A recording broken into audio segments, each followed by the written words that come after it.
Right here is James Bogue. Bogue was born in Vermont in 1833.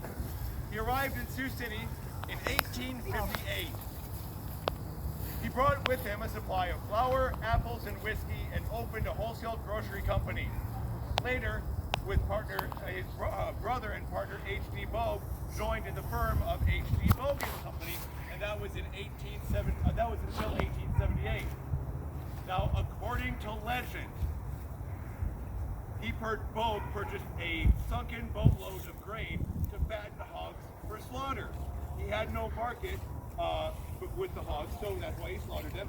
He is considered, therefore, the father of Sioux City's meatpacking industry. He started Sioux City's first substantial hog slaughtering business at the corner of 5th and Water Street before expanding into the South Bottoms in 1880 in the firm of J.E. Bogue and Sons. Of course, Bogue was involved in real estate, banking, and railroads. And with the meatpacking industry, he was also instrumental in the founding and growth of the Sioux City stockyards and early Sioux City through his real estate dealings.